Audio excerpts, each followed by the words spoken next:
An anniversary message apparently from Osama bin Laden himself, urging Americans to search their souls and change their ways. Plus this. I don't believe this.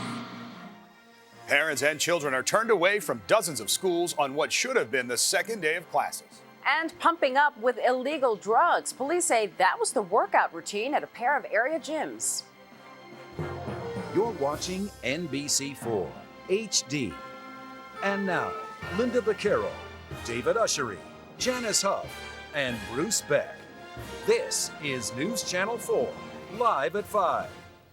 Good evening, everyone. We'll have those stories in just a moment, but first there's breaking news. 2 people have been shot in Newark, and we are told one of them is a 3-year-old. Jim Smith's in Chopper 4 with details. Jim? Yeah, David, this shooting happened near the intersection of Orchard and Titchener Streets. Police are still trying to figure out all of the details. Police officers as well as detectives are here on the scene. You can see them walking through the intersection. Now, as far as the 2 people that were shot, we are told that one of them was a 3-year-old. They were taken to a nearby hospital and listed in critical condition. The second person, we're told, was an elderly woman. She is still being evaluated. The extent of her injuries unknown at this time. What the police are still trying to figure out is how the shooting occurred, who did the shooting, and how many people were involved. They'll, of course, bring you more information as it becomes available. Live in Chopper 4, I'm Jim Smith. Back to you. All right, Jim, thank you for that update. And now to another major story today. Osama bin Laden wants you to consider changing your religion. In what would be his first video message in 3 years, a speaker who appears to be bin Laden tells Americans that his way is the only way and that continued resistance is futile. Jonathan Deese is here now with more on the tape and what it reveals about the al-Qaeda leader. Jonathan? Linda, David, officials say they believe the tape is authentic and was recorded in recent months. The terror leader's tape has security officials taking a close look, but as of now, they said, there's no reason to raise terror alert warnings here in New York or across the nation. Bin Laden's message runs 25 minutes, and while there's no new specific threat, the terror leader rails against U.S. efforts in Iraq and Afghanistan and says the goal is, quote, to continue to escalate the killing and fighting against you. This is our duty.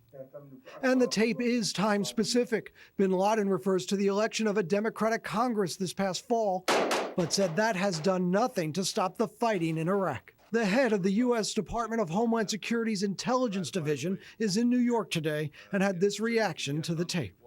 We knew at some point Osama bin Laden would reappear. We had no reason to believe he was deceased or anything of that nature. I view this time as again, a rise in propaganda. We always see al-Qaeda try to generate a media blitz about this time of the anniversary of September the 11th. In the tape, bin Laden looks different than when he last appeared in October of 2004. His beard apparently dyed black. And bin Laden has not released an audio tape for more than a year. Bin Laden again rails against President Bush, capitalism, and religious diversity, saying that if Americans really want to stop attacks by al-Qaeda, they should convert to Islam. Quote, total obedience must be to the orders and prohibitions of Allah alone in all aspects of life, he says. Here in New York, security officials said the tape is just the latest in their ongoing security concerns. The biggest thing that I'm trying to do with the agencies that I work with is to make sure that we don't overreact or underreact, that we take these messages not so much in stride, but in context. Police Commissioner Ray Kelly today called bin Laden's tape chest-thumping, said there are no new credible threats to the city as the 9/11 anniversary fast approaches. David, Linda? All right, Jonathan, thank you. And you can get much more on the bin Laden tape, including analysis from Pete Williams, coming up on NBC Nightly News at 6:30. In New Jersey, thousands of students who went back to school yesterday were sent back home today, and they're still not sure when they're supposed to return. Our New Jersey reporter Pat Battle is live in Paterson, where the closings caught many parents by surprise. Pat? They sure did, David, and 27,000 school children here in the city of Paterson are still in limbo going into the weekend, not knowing whether or not their schools will open come Monday. As we speak, teams of inspectors are going to more than 24 schools here in the city of Paterson, trying to determine if those codes violations, those fire code violations have been repaired or can be repaired so that schools can reopen. I don't believe this. Are you serious? The note on the door at the Kilpatrick School was the first sign that her son Isaiah wouldn't be going to school today, and Deborah Tillery was livid.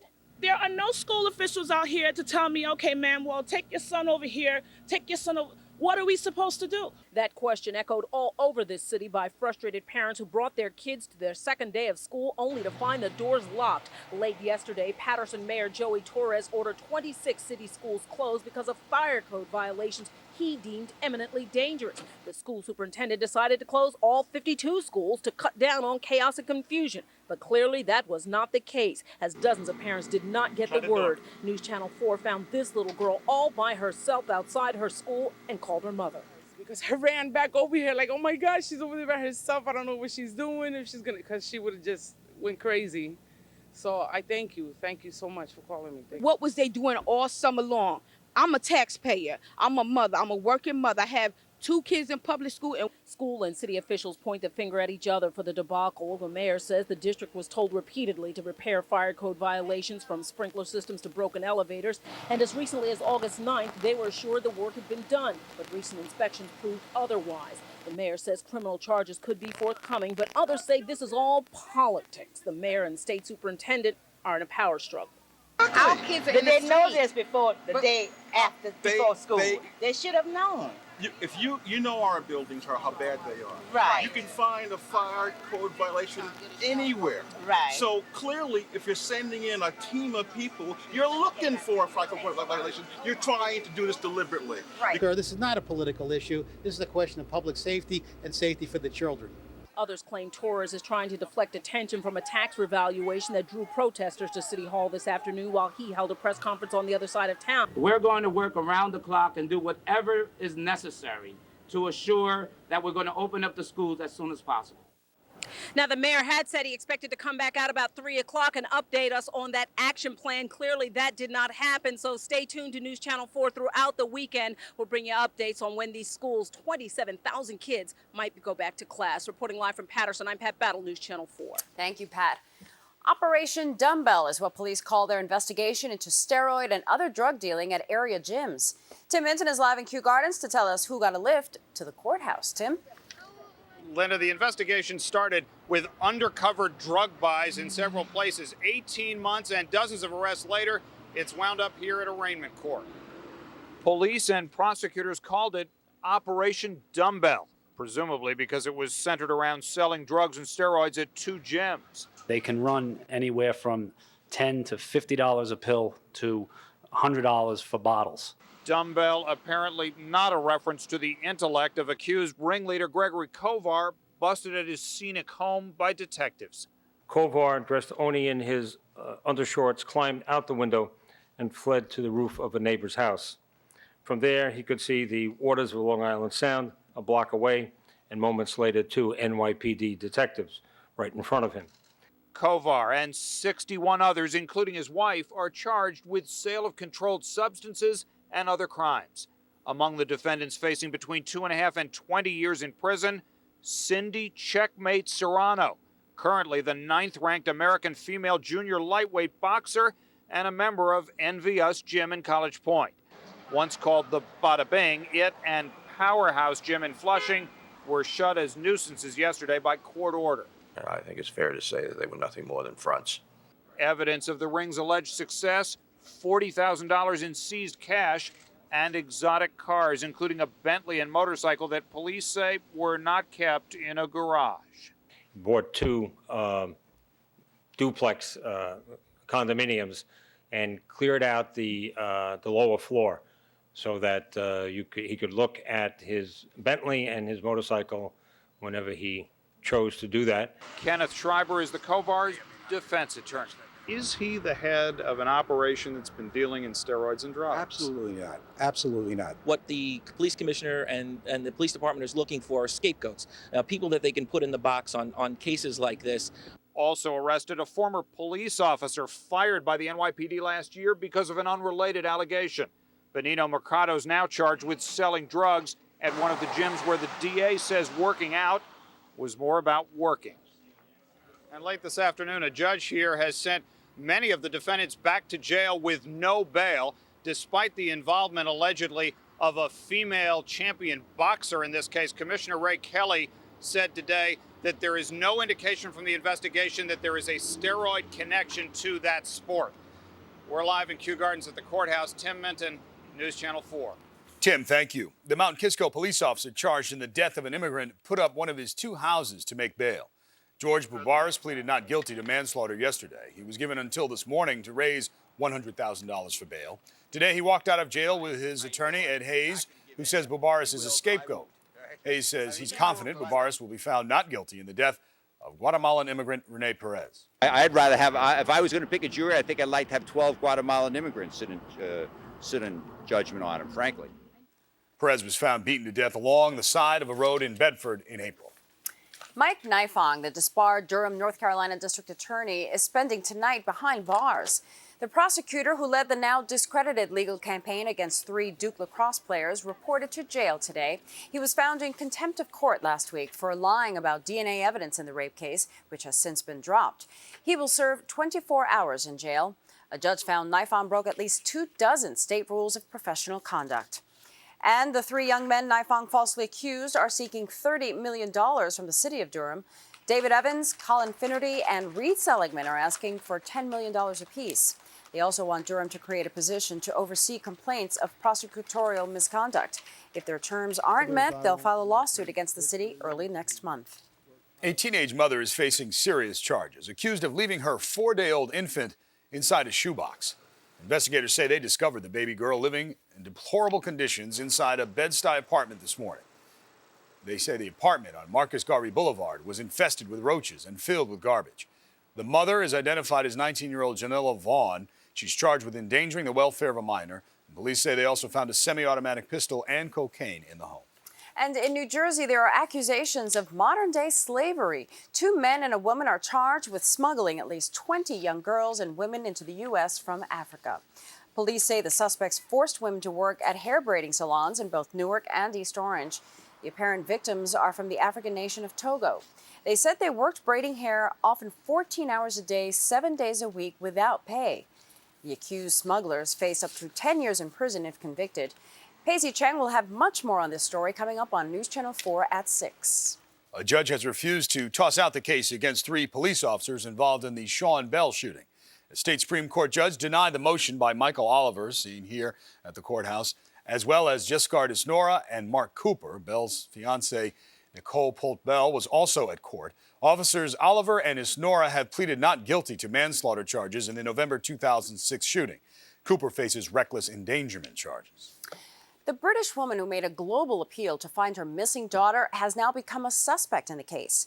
Portuguese police questioned Kate McCann this morning. Her 4-year-old daughter Madeline vanished during a family vacation in May. A family member says police suggested the girl may have died accidentally, and they offered the mother a plea deal if she confessed.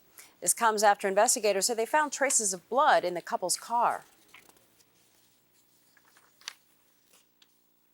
I'm just horrified. Anyone could even think that my daughter would do such a thing. I know she hasn't done anything. It's just devastating to think people would even think it. Madeline's father was also questioned today, but he has not yet been named as a suspect. Coming up next, you'll meet the New Jersey couple who won last week's Mega Millions. Plus, a dolphin dilemma in the Hamptons. 3 of the lovable mammals are stranded in shallow water, but will a rescue attempt do more harm than good? And here's a look at our new programming schedule that kicks in on Monday.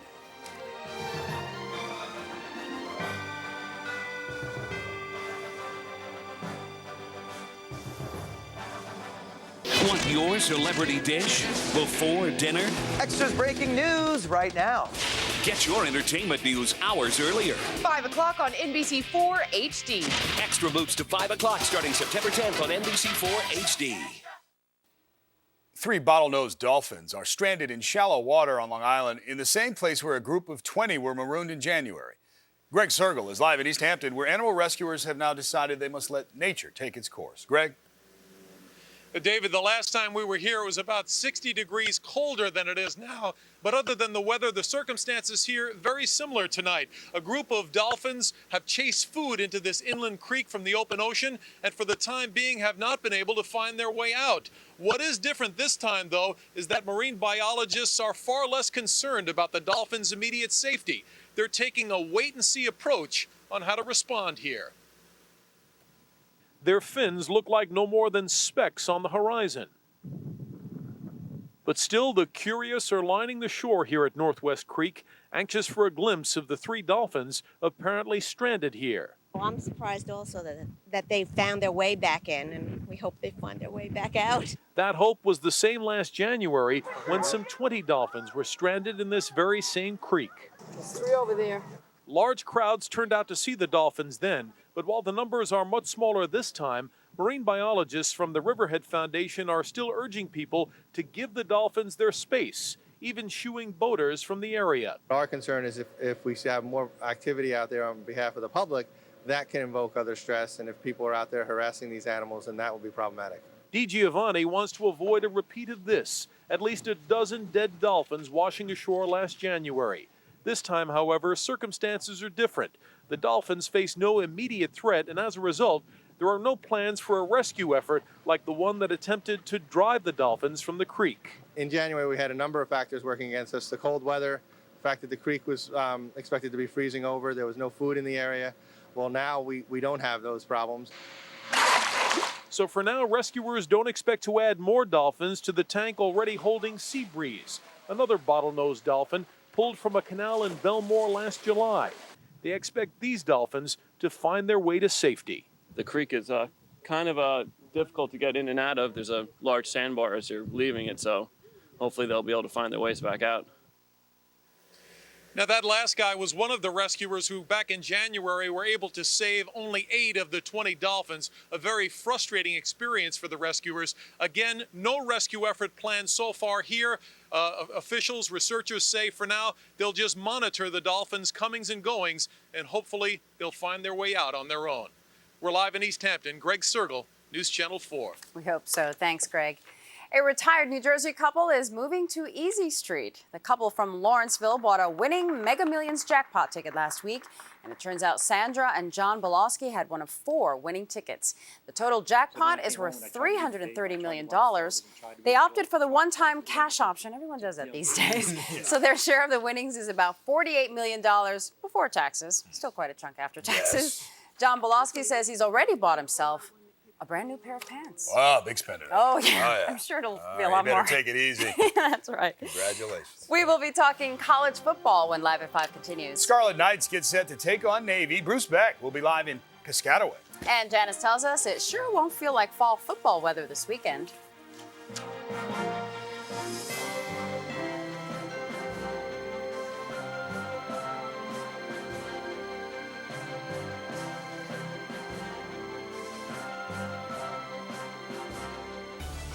Next week, The Secret to Her Success, a special series. NBC Nightly News with Brian Williams next week. Closed captioning provided by Toyota, a smart way to keep moving forward. Some excitement for the Scarlet Knights, and Bruce Beck is live in Piscataway. Hey, Bruce. Hey, David, a big football weekend kicks off early tonight as 15th-ranked Rutgers hosts Navy in Piscataway. Just a short time ago, the players and coaches took part in the Scarlet Walk, where they touched the statue, honoring Rutgers as the birthplace of college football. After they arrived, I talked to head coach Greg Schiano. Navy at home, sold out Rutgers Stadium. How exciting is this? Well, that's exciting. We got to go out and play well. There's a good Navy football team, so it's going to be a great challenge, but no place I'd rather be doing it. In baseball, both the Yankees and Mets are in action tonight, and so much for the feel-good story of the Major League season. The Daily News is reporting that Rick Ankiel of the St. Louis Cardinals received a year's supply of human growth hormone in 2004. The comeback kid who went from pitcher to outfielder and has 9 home runs since being called up for the minors is the latest athlete linked to a Florida pharmacy, which is being investigated by the Albany County's District Attorney's Office for illegal distribution of performance-enhancing drugs. And earlier today, Blue Jay slugger Troy Gloss was also linked to the pharmacy for use of anabolic steroids. So David and Linda, once again, steroids in the news in Major League Baseball. Thank you, Bruce. Janice is here now to get us ready for our weekend forecast. Are you ready for a hot one? Uh-huh. Hot and sticky. It's like summertime out there today. I don't know if you had a chance to feel it, but yes, the humidity's back up as predicted, and it's going to stay with us most of the weekend. And that tropical system is still a disturbance, but now everything's slowing down. It may not affect us, if at all, until Monday. So we'll talk about that coming up. Right now, though, as we look live from our sky cam across the river into Midtown Manhattan, you can see the sky is a bit hazy, but blue. The temperature is 83 degrees, lots of sunshine, a little bit on the muggy side now that we have a south to southwest wind. And we knew that was going to happen. Humidity is up to 64% right now, and the pressure falling at 30.12. So the high pressure is giving way a little bit. 86 officially our high today. Some areas like Newark were in the upper 80s to near 90, a low of 70. Now with that 86, was not a record and not even close. The record high on this date was 101, set in 1881. We don't need to see this kind of hot weather at this time in September, but it's pretty warm enough, that's for sure. Feeling like July for the entire weekend. We'll stay in that muggy air mass. And this tropical disturbance that's near Bermuda could still threaten the area with some rain, but it's so far away and it still has no closed circulation yet. Although the thunderstorms have flared up once again, the aircraft reconnaissance did find that as they moved in, and we can see it from the satellite pictures. And some of the weather is starting to push back to the west.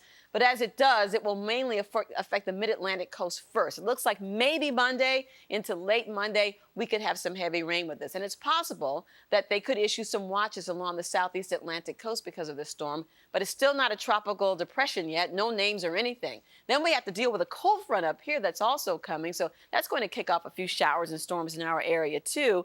And then everything gets kicked out by Wednesday, but then we'll watch another low moving in from the Ohio Valley, where it may bring us some heavy rain into Wednesday and Thursday. Temperatures right now, coolest in Montauk, 73, but upper 80s. Morristown down towards Trenton. Philadelphia is near 90, 88 in Washington. Look at Watertown, 91, and Ithaca's 95. So the heat is in place across much of the east and the northeast right now. The cold front comes close tomorrow. May see a few thunderstorms north and west with this. So if you're going to be traveling north and west from the Catskills, the Poconos up towards Albany, there will be some isolated thunderstorms both Saturday and Sunday with that frontal boundary. We might get one or two in the city, but it's not quite likely, but we'll definitely stay in that warm, sticky air mass, so it's always possible. Lows tonight in the upper 60s across the area, low to upper 60s. Tomorrow's another hot one. You're looking at 90 in Princeton and close to that in Hoboken, 84 in Monroe. The beaches will be cool at 79 in the Hamptons. Summer heat is on. A slight chance for afternoon storms tomorrow, just like summertime, mainly north and west. Temperatures in the mid to upper 80s to near 90. 84 on Sunday, still warm and humid. And then maybe the tropical moisture comes in on Monday. We're still watching that system near Bermuda. We'll let you know. And more rain is expected Wednesday. But we hope you have a great weekend no matter what. Oh, yeah. You too, Janice. Let's check in with Perry now to see what's coming up on news for you. David, thank you very much. We're going to have the day's news headlines. In African-American women and breast cancer, there's new information out about why these women have a higher mortality rate than others. We'll have the details about that study. Plus, Asa answers some of your consumer questions. And celebrity spottings will show you which Hollywood heavyweights have been spending a little time at New York's Fashion Week. David, Linda? Have you been to Fashion Week? Yeah, I couldn't make it this week. I'm so upset. I know they really missed you. That's it for Live at 5. And we remind you that starting next week on Monday, we will see you on News Channel 4 at 6. Good night. NBC Tuesday. Anything is possible. 23 million calories burned. 6,500 pounds lost. Countless lives changed. I'm healthy now. I can't thank him enough for giving me my life back. And this season, there's a huge twist. Jillian is back. This is your last chance.